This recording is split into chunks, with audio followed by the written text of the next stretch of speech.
Okay so hello everyone. इस video में हम बात करने वाले हैं टाइप्स ऑफ ऑपरेटिंग सिस्टम के बारे में। तो इस वीडियो में हम डिस्कस करेंगे 7 main types of operating system. इसमें क्या क्या इंक्लूडेड है? Batch operating system, multi programmed, multitasking, real time, distributed, clustered and embedded operating systems. ये जो 7 टाइप्स है इनके बारे में हम बात करने वाले हैं। तो इनमें से जो दो जो इंपॉर्टेंट है वो कौन कौन से है? मल्टी प्रोग्राम्ड और मल्टीटास्किंग। इनके बारे में क्वेश्चन बन सकते हैं। जो 7 टाइप्स है उनमें से आपको दो चीजों पे ध्यान रखना है, मल्टी प्रोग्राम्ड और मल्टीटास्किंग पे। अब आगे बढ़ते हैं और सबसे पहले बात करते हैं बैच ऑपरेटिंग सिस्टम के बारे में। बैच ऑपरेटिंग सिस्टम की अगर हम डेफिनेशन देखें तो batches of similar jobs are created and given to the computer for execution. यानी कि जो सिमिलर काइंड ऑफ जॉब्स है उनको एक एग्जीक्यूशन के लिए कंप्यूटर्स को प्रोवाइड करते हैं। पहले के जमाने की अगर हम बात करें, पहले के जमाने में 1960s की अगर हम बात करें तो पहले क्या होता था, जब आज के टाइम तो सबके पास कंप्यूटर अवेलेबल है, उस टाइम जो है बड़ी बड़ी ऑर्गेनाइजेशन है उनके पास ही कंप्यूटेशन के लिए कंप्यूटर अवेलेबल थे, जैसे नासा, इसरो, इन सब की अगर हम बात करें तो 1960 की अगर हम बात कर रहे हैं तो वहां पे उस टाइम क्या होता था, जो सिमिलर काइंड ऑफ जॉब होती थी उसको हम, हमारे पास पंच कार्ड्स होते थे, पेपर कार्ड्स होते थे, magnetic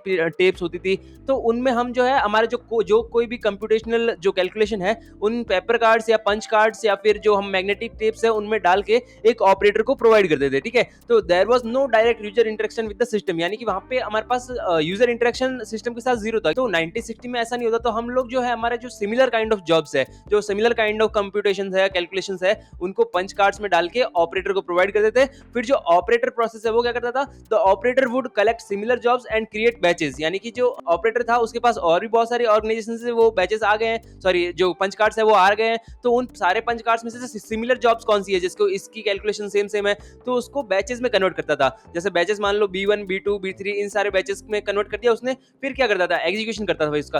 the OS would pick the first job from the first batch and give it to the CPU. यानी कि जो ऑपरेटिंग सिस्टम है वो हमारा जो फर्स्ट जॉब हमने दी उसको, वो उस बैच को लिया और उसने सीपीयू को प्रोवाइड कर दिया। अब यहाँ पे मेजर प्रॉब्लम अक्कर हो जाती है हमारे पास। अब प्रॉब्लम क्या अक्कर हो जाती है, जो सीपीयू का आइडल टाइम है, यानी कि जो बैच ऑपरेटिंग सिस्टम है उसमें हमने क्या किया, जो हमारा B1 बैच है, B2 बैच है, B3 बैच है, वो सिमिलर काइंड ऑफ जॉब्स है उसमें, ठीक है। तो B1 बैच जैसे सीपीयू के पास गया तो वहां पे क्या प्रॉब्लम आई हमारे पास, कि जो जिन जॉब्स को इनपुट आउटपुट ऑपरेशन परफॉर्म करने होते हैं, इनपुट आउटपुट ऑपरेशन मतलब कोई मान लो कि फाइल रीड करनी हो गई, कोई भी पेरिफेरल्स एक्सेस करने हो गए, ये जो सारी चीजें है वो इनपुट आउटपुट ऑपरेशन में आती है। अगर मान लो किसी भी जॉब को इनपुट आउटपुट ऑपरेशन परफॉर्म करना है तो उस टाइम में क्या होगा, सीपीयू को अलाउ तो कर देगा, हाँ अब आप इनपुट आउटपुट ऑपरेशन जो है वो परफॉर्म करो, बट उस टाइम तक क्या होता है, उस टाइम तक जो हमारा सीपीयू है वो आइडल रहता है। यानी कि उस टाइम वो ना तो दूसरी जॉब एग्जीक्यूट कर सकता है ना दूसरा बैच एग्जीक्यूट कर सकता है, वो उस टाइम फ्री है।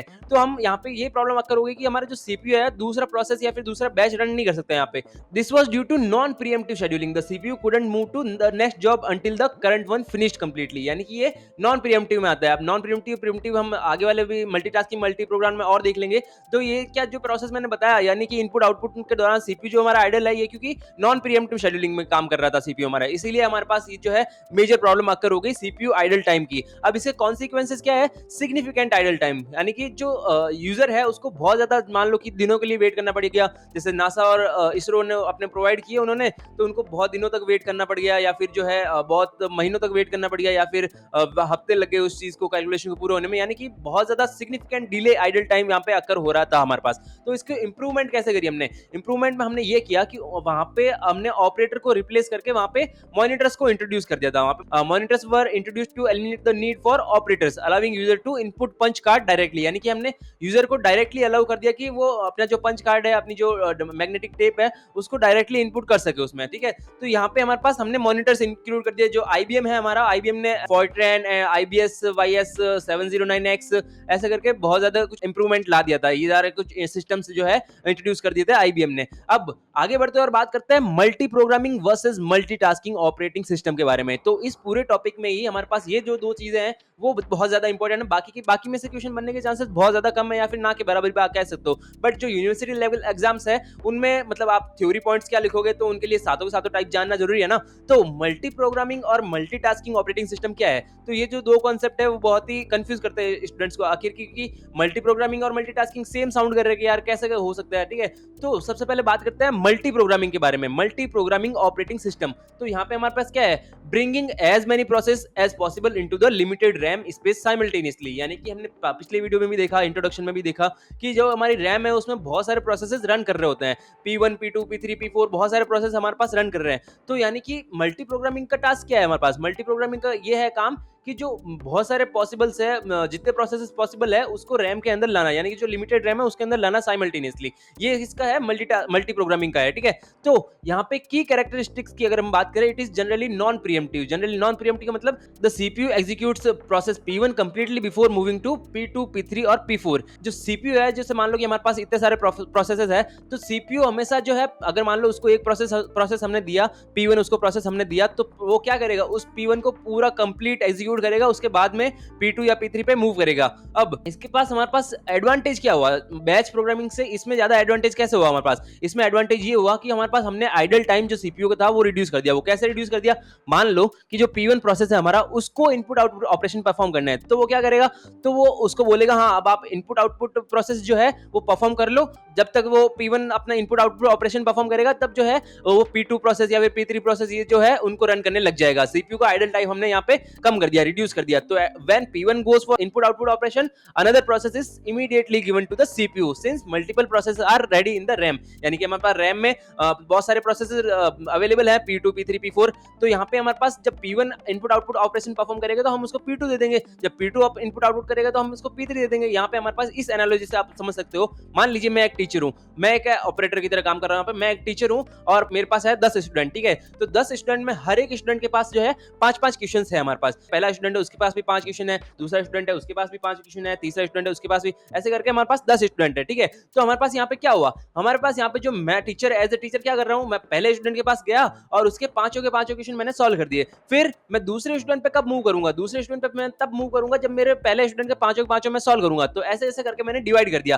तो एज ए सीपीयू आप मेरे को एज ए ऑपरेटर कुछ भी मान सकते हो। तो मैं क्या कर रहा हूँ, मैं हर एक जो है स्टूडेंट उसके 5 क्वेश्चन सॉल्व कर रहा हूँ, फिर आगे बढ़ रहा हूँ, फिर आगे बढ़ रहा हूँ, ऐसे करते जा रहा हूँ। बट अगर मान लो जो स्टूडेंट है वो बोलता है कि मेरे को कुछ स्पेसिफिक रीजन की वजह से मान लो वॉशरूम जाना है या कहीं और जाना है, तो जो है मैं उस स्टूडेंट से दूसरे स्टूडेंट पे मूव करूंगा। तो ऐसे ही आप इसको समझ सकते हो मल्टी प्रोग्रामिंग को। तो यहाँ पे टीचर के एनालॉजी से आपने इसको समझ लिया कि मल्टी प्रोग्रामिंग क्या होती है।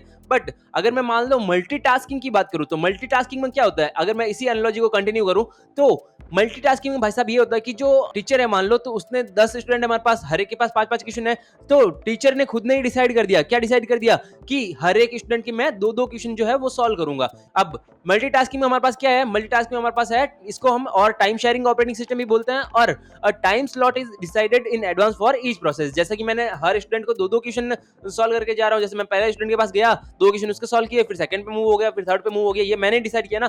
तो यहाँ पे एक स्लॉट गिवन हो गया हमारे पास, स्लॉट डिसाइड हो गया हमारे पास हर एक प्रोसेस के लिए कि P1 को मैं इतना टाइम अलॉट कर दिया, P2 को मैंने इतना टाइम अलॉट कर दिया। तो यही सेम एनालॉजी को आप समझ सकते हो कि the teacher preempts the end moves to the next student by their own decision even if the current student isn't asking to leave. यानी कि जो पहला स्टूडेंट है उसको कोई काम भी नहीं है, आपने पहली वाली एनालॉजी में देखा, उसको कोई वॉशरूम जाना था या कुछ काम आ गया तो हमने दूसरे स्टूडेंट पे मूव किया। बट अब जो हमारा स्टूडेंट है उसको कोई काम भी नहीं है, फिर भी हम जो है दूसरे स्टूडेंट पे मूव कर रहे हैं। क्यों? हमने हर एक क्वेश्चन के 2-2 क्वेश्चन पे हमने बांट दिया है उसको। अब इसका एडवांटेज क्या हुआ हमारे पास? इसका एडवांटेज हुआ हमारे पास रेस्पॉन्स टाइम। यानी कि जो फर्स्ट हमने मल्टी प्रोग्राम देखा उसमें हमारे पास एडवांस था रिड्यूस सीपीयू आइडल टाइम। तो यहाँ पे इसका एडवांटेज क्या है मल्टीटास्किंग का, कि रेस्पॉन्स टाइम हमने बढ़ा दिया। क्योंकि जो मान लीजिए वो जो 10th स्टूडेंट है, 10th स्टूडेंट के पास जो मल्टी प्रोग्राम में क्या होगा, बहुत ही लेट उसकी बारी आएगी। हर क्वेश्चन में हर एक स्टूडेंट के 5-5 सॉल्व होंगे, तो 10th स्टूडेंट का तो बहुत लेट बारी आएगी। बट इसमें क्या हुआ हमारे पास, मल्टीटास्क में हमारे पास क्या हुआ, बहुत ही जल्दी उसकी जो है बारी आ जाएगी 10th स्टूडेंट की। तो यहाँ पे हमारे पास क्या है, responsiveness giving faster response time to the all processes. ये मैंने आपको समझा दिया। Modern system the laptop we use today are multitasking system using algorithm like round robin scheduling. ठीक है, तो इसमें मैंने क्या किया, हमारे जो आज के जमाने के जो लैपटॉप्स है वो मल्टीटास्किंग सिस्टम्स हम उनको बोल सकते हैं। इन्होंने क्या किया, लाइक राउंड रॉबिन शेड्यूलिंग हो गई, इन सारे एल्गोरिथम्स को यूज करते हैं। अब आगे बढ़ते हैं और बात करते हैं रियल टाइम ऑपरेटिंग सिस्टम के बारे में। इसमें हम किस पे फोकस करते हैं, time constraints, immediate response matters more than anything else. यानी कि हमारे पास जो है इमीडिएट रेस्पॉन्स करना है हमें, ये सबसे ज्यादा इंपॉर्टेंट है हमारे पास। तो अगर इसको कॉन्ट्रास्ट को हमने समझे तो हमने अभी डिस्कस किया बैच प्रोसेसिंग को। ठीक है,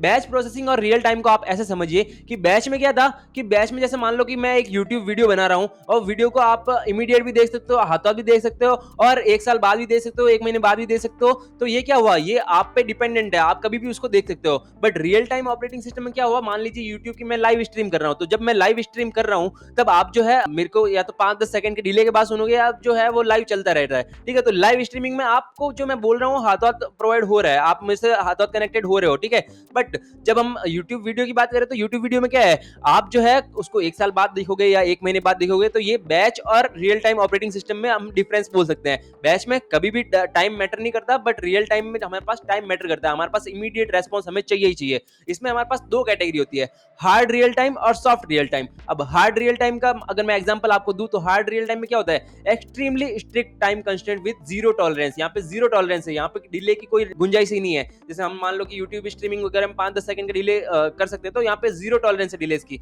इसके अगर हम एग्जांपल की बात करें तो मिलिट्री वगैरह में, एयरफोर्स वगैरह में अगर हम मिसाइल सिस्टम की बात करें, तो अगर मान लो मिसाइल 10 सेकंड बाद टारगेट हिट करने वाली है, तो वहां पे जो है अगर मान लो 1-2 सेकंड का भी डिले आ गया, तो जो है वो रॉन्ग टारगेट को हिट कर देगी ना। तो यहाँ पे हमारे पास जीरो टॉलरेंस है डिलेस के लिए। तो ये हो गया hard real time. Soft real time में क्या है, सॉफ्ट रियल टाइम में हमारे पास है कि जैसे मान लो यूट्यूब की स्ट्रीमिंग का एग्जांपल ले ले या फिर कोई गेमिंग का एग्जांपल ले ले, तो हम वहाँ पे 5-10 सेकंड का डिले जो है वो हम मैनेज कर सकते हैं। इसको हम सॉफ्ट रियल टाइम बोलते हैं, सम डिले इज टॉलरेबल। अब आगे बढ़ते हैं और बात करते हैं डिस्ट्रीब्यूटेड ऑपरेटिंग सिस्टम के बारे में। अगर हम डिस्ट्रीब्यूटेड ऑपरेटिंग सिस्टम के बारे में बात करें तो इसकी डेफिनेशन है, processing is spread across multiple machine in different geographical location connected through a network. हमारे पास बहुत सारी मशीन है, अलग अलग लोकेशन पे है। एक इंडिया में, मान लो कि इंडिया में बहुत जगह से, एक मुंबई में, दिल्ली में, राजस्थान में, गुजरात में, तो अलग अलग जगह पे जियोग्राफिकल लोकेशन अलग अलग हो गई। तो इसको हमने इन सारी मशीन को कनेक्ट किससे कर दिया, इन सारी मशीन की क्या है, इनकी सारी मशीन की अलग अपनी मेमोरी है, अलग अपनी जो है रिसोर्सेज है, अपनी डिस्क अलग है, ओन कर्नल है इनका,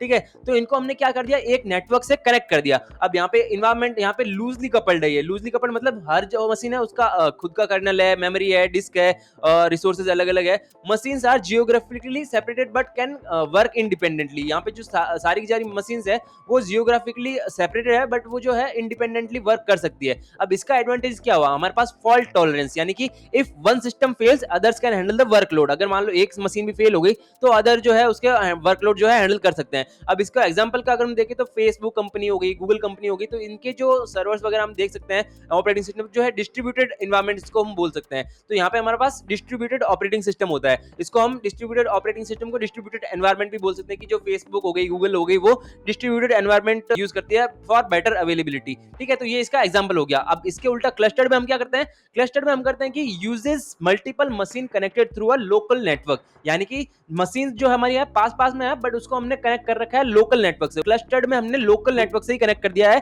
सेम लोकेशन में हमारे पास बहुत सारी मशीन है, उसको हमने लोकल नेटवर्क से कनेक्ट कर दिया, लैन से कनेक्ट कर दिया, लोकल एरिया नेटवर्क। अब इसका फंक्शन क्या है, the machine works together as one server और super computer to increase computational power. हमने कंप्यूटेशनल पावर चाहिए बहुत ज्यादा, तो हमारे पास जो सारी की सारी मशीन है वो एक साथ काम करने लग जाएगी। अब इसका एडवांटेज क्या हुआ, increased availability, fault tolerance, load balancing and scalability. ये सारे के सारे इसके एडवांटेज हो गए क्लस्टर्ड के। अब स्केलेबिलिटी में अगर हम देखें तो हमारे पास processing power can be easily increase by adding more machine to the cluster. अगर हमें डबल पावर चाहिए तो हम और ज्यादा मशीन लगा देंगे, तो हमारे पास कंप्यूटेशनल पावर को हमने बढ़ा दिया। इसमें अगर मान लो कि हमें बढ़ा नहीं है तो हम बढ़ा सकते हैं उसको। अब आगे बढ़ते हैं और बात करते हैं लास्ट एम्बेडेड ऑपरेटिंग सिस्टम के बारे में। अगर हम एम्बेडेड ऑपरेटिंग सिस्टम की डेफिनेशन देखें, works with fixed functionality design for specific task only, यानी कि जैसे मान लो कि आप घर में देखेंगे अपने, तो माइक्रोवेव है, वॉशिंग मशीन है, एसी है, तो उन सब के अलग अलग ऑपरेटिंग सिस्टम है। उनको जो टास्क परफॉर्म करने दिया है वही देंगे। अगर आप बोलोगे कि वॉशिंग मशीन जो है वो मेरे खाना गर्म करके दे दे, तो वो कैसे करके देगी। जो एयर कंडीशनर जो है वो मेरा जो है कपड़े धो दे, तो वो कैसे करेगा। तो उनके जो